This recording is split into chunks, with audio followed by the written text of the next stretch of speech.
Most people expect cake, presents, and embarrassing family photos on their 18th birthday. I got legal papers. At exactly 9 o'clock in the morning, while I was trying to decide whether to eat chocolate pancakes or chocolate waffles, my parents sat me down at the dining table with expressions usually reserved for hostage negotiators. My mother folded her hands dramatically. My father cleared his throat 3 times. That should have been my first warning. Whenever Dad cleared his throat more than twice, somebody was about to lose money. Usually him. "Happy birthday," Mom said. "Thank you," I replied cautiously. Dad slid a thick envelope across the table. I stared at it. "What is it?" "Legal documentation."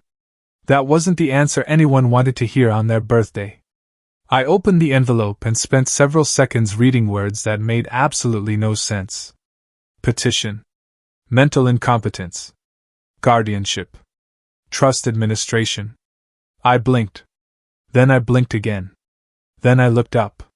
"You are trying to declare me mentally unfit?" Mom smiled the way sharks probably smiled before discovering teeth. "It's for your own protection." "Of course it is." My grandfather had established a trust years earlier. It was supposed to transfer to me when I turned 18. Apparently my parents had developed a sudden and overwhelming concern for my financial well-being approximately 3 days before that happened. What incredible timing. According to the petition, I was irresponsible, immature, financially reckless, emotionally unstable. The document even claimed I lacked the judgment necessary to manage my own affairs. That was particularly impressive because I had spent the previous 3 years secretly running an online business that earned more money than my father made at his job. Not that they knew. My parents still thought I spent all day playing games and watching videos. I preferred keeping my success private. It prevented relatives from asking for loans. Dad leaned back confidently. "We've already hired an expert." An expert. That word immediately worried me. People who actually hire experts usually say things like consultant, specialist, or professional. Only suspicious people use the word expert with that much enthusiasm. "What kind of expert?" I asked. "A psychiatrist." "Of course." Mom nodded proudly. "He'll explain everything to the judge." I almost laughed. Instead, I stood and carried my breakfast upstairs. The moment I reached my room, my phone chimed. A holographic communication request appeared on the screen. The caller's name instantly improved my mood. She lived on another world several systems away. We had met during an interspecies language exchange program 2 years earlier. What started as friendship had gradually become something much more meaningful. She was intelligent, funny, and somehow capable of tolerating my terrible jokes. A true miracle by any species standards. Her image appeared. "You look stressed," she said. "My parents are attempting to steal my inheritance." She tilted her head. "Is this another human joke?" "I wish." After listening to the story, she covered her face with both hands. On her world, that was the equivalent of laughing uncontrollably.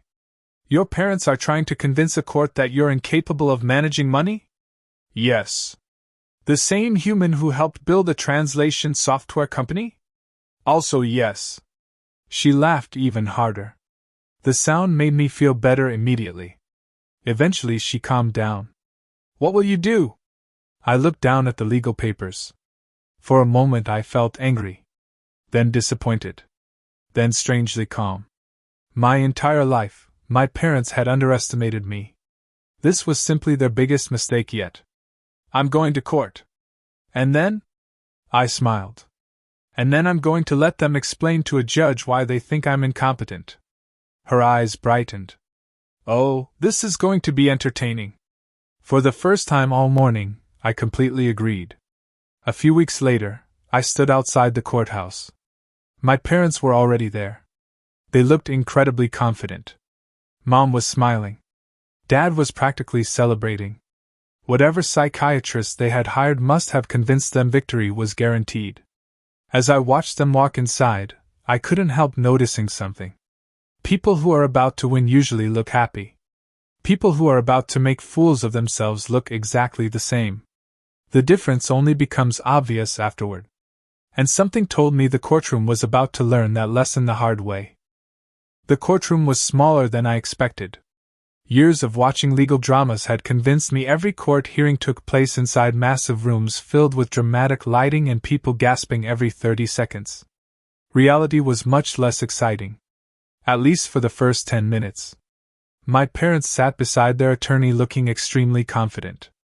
The confidence of people who believed they had already won. The judge entered. Everyone stood. The hearing began. My parents' lawyer immediately launched into a speech describing me as if I were a dangerous combination of a toddler and a confused raccoon. According to him, I was incapable of making responsible decisions. Apparently, I lacked maturity, financial awareness, emotional stability, common sense. I listened carefully. By the end, I was surprised I had somehow survived 18 years without accidentally walking into traffic. My mother testified first.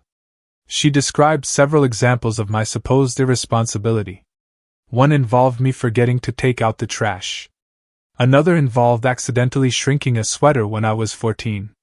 A third involved eating leftover pizza for breakfast. The judge stared at her. "Ma'am, are these your strongest examples?" My mother's confidence weakened slightly. My father took the stand next. Unfortunately, his testimony wasn't much better. At one point, he described me as financially reckless.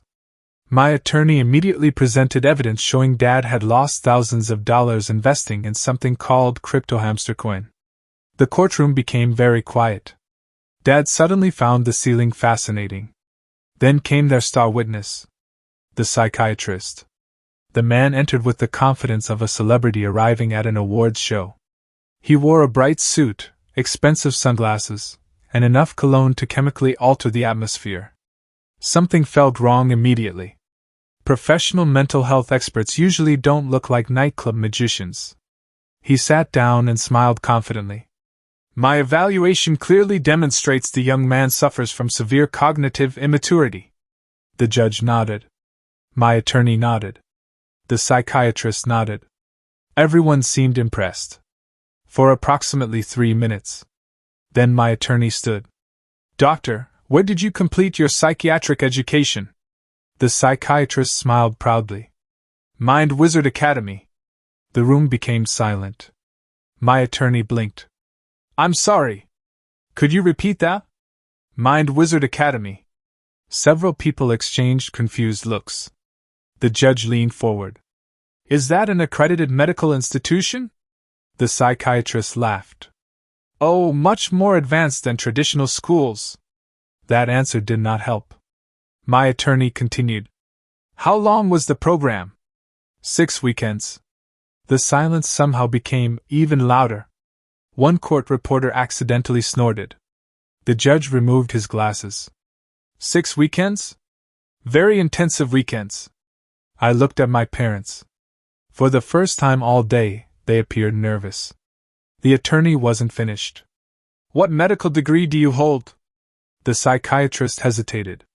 "Well, technically, I don't possess a conventional medical degree." The judge's eyebrow rose so high it nearly left orbit. "What exactly do you possess?" The psychiatrist smiled proudly. "A Master Wizard certification." Laughter exploded throughout the courtroom. The judge slammed his gavel repeatedly. "Order! Order!" Nobody listened. Even one of the bailiffs was struggling not to laugh. My parents looked horrified. The attorney pressed forward. "Doctor, do you hold any other certifications?" "Several."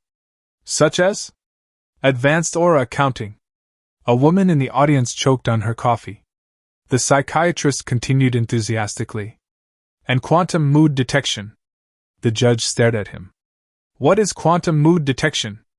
"I can sense emotional vibrations through dimensions." The judge slowly closed his eyes. I genuinely thought he might retire on the spot. Meanwhile, my parents looked like they wanted to disappear into the furniture. Things became even worse when investigators present in the courthouse began checking his credentials. Within minutes, they discovered Mind Wizard Academy operated out of a rented storage unit. Its official website contained multiple spelling errors. Its founder was apparently under investigation in 3 jurisdictions. The psychiatrist attempted to defend himself. Unfortunately, every explanation sounded more ridiculous than the previous one. By now, the audience wasn't even trying to hide their laughter. The judge finally turned toward my parents. His expression was no longer amused. It was concerned. Very concerned. Your primary expert witness obtained his qualifications from a storage unit? Nobody answered. The judge's stare intensified. My parents looked absolutely terrified. And for the first time since this entire disaster began, they seemed to realize something important. Their brilliant plan wasn't winning. It wasn't surviving. It was collapsing in spectacular fashion right in front of everyone. After the disaster involving the world's least qualified psychiatrist, the courtroom took a short recess. My parents spent the entire break whispering frantically with their attorney. The fake doctor had vanished so quickly that I half expected investigators to find a cartoon-shaped hole in the courthouse wall. When the hearing resumed, the atmosphere had completely changed. Earlier, my parents had looked like people arriving at a victory party. Now they looked like passengers realizing the boat was taking on water. The judge turned toward my attorney. Proceed. For the first time all day, it was our turn. My attorney stood calmly. Your Honor, the petition claims my client lacks the maturity and competence necessary to manage his own affairs. The judge nodded. Correct. We would like to present evidence demonstrating the exact opposite. What followed felt less like a legal defense and more like a systematic demolition project. Financial records were presented first. The courtroom learned that I had spent several years building an online software business. Revenue reports appeared on large screens. Profit statements followed. Then came tax records. The judge reviewed the documents carefully. My parents stared at the numbers in complete disbelief. Dad nearly dropped his pen. Mom looked like someone had informed her gravity was optional. The attorney continued. My client has managed employees, negotiated contracts, maintained financial records, and generated significant income. The judge looked toward me. At your age? Yes, Your Honor. Dad suddenly raised his hand. I didn't know about any of this. The judge glanced at him. That fact is becoming increasingly obvious. Several people laughed. Then came witness testimony. Former teachers described me as responsible and hardworking. A local business owner explained how I had helped modernize his company's systems. A community volunteer coordinator testified that I regularly donated time to local projects. Every witness seemed to describe a completely different person from the irresponsible disaster my parents had presented. The contrast became almost comical. Then my attorney introduced the final witness. A large communication screen activated. The courtroom immediately became curious. The connection stabilized. My girlfriend appeared on the display. A few people gasped. Others leaned forward in fascination. Interstellar relationships weren't exactly common. She smiled politely. The judge adjusted his glasses. I understand you're appearing remotely from another world? Yes, Your Honor. Her calm confidence immediately captured the room. My attorney began asking questions. She explained how we had met through an interspecies language exchange program. She described our friendship. Then our relationship. Then our professional collaborations. The defendant assisted with the development of translation systems currently used by multiple species. The judge blinked. Multiple species? Yes, Your Honor. The courtroom became very quiet. Meanwhile, my parents looked increasingly alarmed. My girlfriend continued. He is patient, intelligent, and remarkably honest. I felt slightly embarrassed. She kept going. His ability to solve problems is one of the reasons I admire him. The judge smiled. That's a strong endorsement. It is also true. Then things became unexpectedly funny. My attorney asked whether she had observed any signs of mental incompetence. She looked genuinely confused. No. None whatsoever? She thought for a moment. Human court disputes are strange, but compared to mating competitions on my world, he is exceptionally rational. The judge raised an eyebrow. Mating competitions? She nodded. Last year a scientist challenged a rival to a wrestling match using inflatable livestock. The courtroom exploded with laughter. Even the judge couldn't suppress a grin. She continued describing various bizarre traditions from her planet. Each story somehow made my family's situation seem more ridiculous. By the time her testimony concluded, the entire room adored her. Including, apparently, the judge. When the connection ended, my attorney delivered the final point. The evidence shows a young man who successfully manages a business, maintains professional relationships, contributes to his community, and has earned the respect of people across multiple worlds. He paused. There is simply no evidence supporting the claim that he is incapable of managing his trust. The judge slowly nodded. The conclusion was becoming impossible to avoid. My parents had attempted to portray me as incompetent. Instead, they had spent the day proving they barely knew their own son. The judge reviewed his notes. The room became silent. My parents looked terrified. Their attorney looked exhausted. I sat calmly in my chair. For the first time since my 18th birthday, I wasn't worried about the outcome. The truth was finally visible to everyone. And judging by the expression on the judge's face, the final decision was not going to be the one my parents had imagined. The only question remaining was how badly this disaster was about to end for them. The courtroom remained silent as the judge finished reviewing the final documents. Nobody moved. Nobody spoke. Even my parents seemed afraid to breathe. After several long moments, the judge placed the paperwork on his desk and looked directly at my mother and father. His expression wasn't angry. It was disappointed. Somehow that looked much worse. The court has reached a decision. My parents straightened immediately. Hope briefly returned to their faces. Personally, I admired their optimism. After everything that had happened, believing they still had a chance required an almost supernatural level of confidence. The judge began. The petition to declare the defendant mentally unfit is denied in its entirety.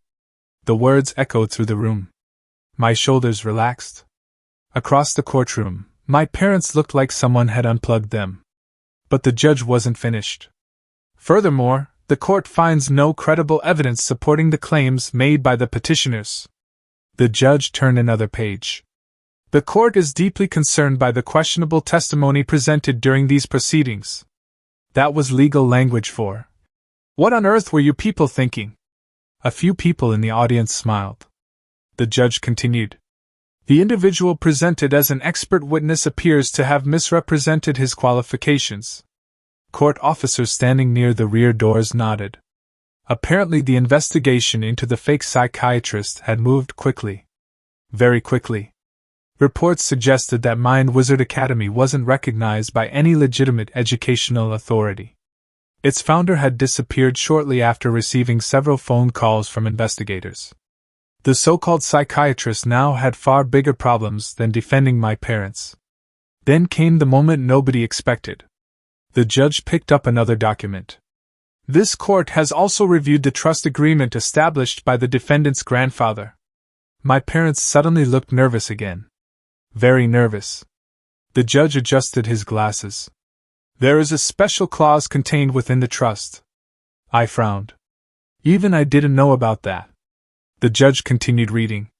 If any family member attempts to obtain control of the trust through fraudulent claims, deception, coercion, or bad faith legal action, that individual immediately forfeits all future inheritance rights connected to the estate. The courtroom became completely silent. Then everyone slowly turned toward my parents. Dad looked pale. Mom looked like she had forgotten how chairs worked. The judge placed the document down. The language is exceptionally clear. My grandfather had apparently anticipated exactly this situation.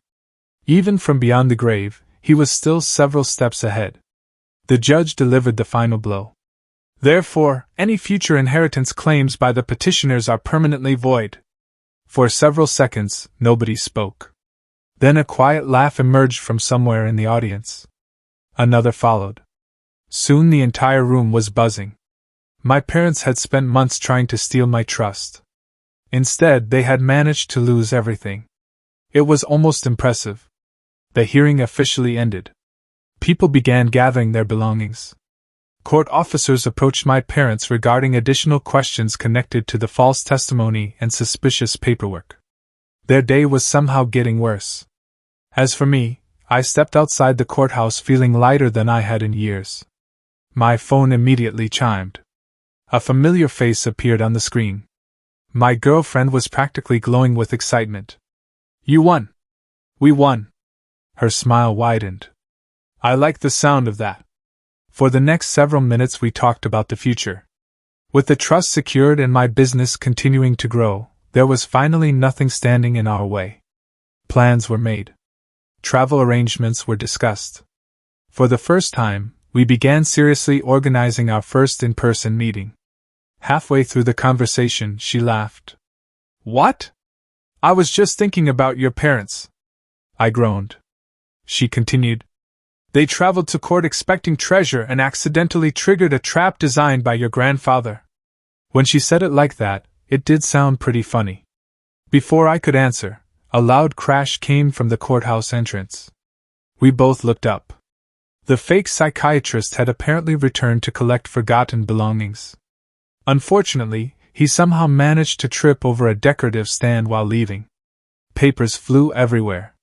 Security officers immediately recognized him. His attempt to escape lasted approximately 4 seconds. My girlfriend laughed so hard she nearly fell out of frame. Honestly, I wasn't doing much better. As the sun began setting, I realized something important. My parents had relied on lies. They had relied on greed.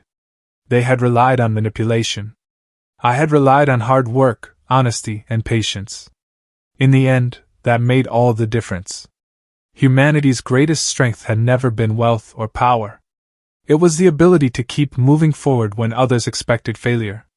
And thanks to one very clever grandfather, one very determined young man, and one very amused alien girlfriend, the future suddenly looked brighter than ever.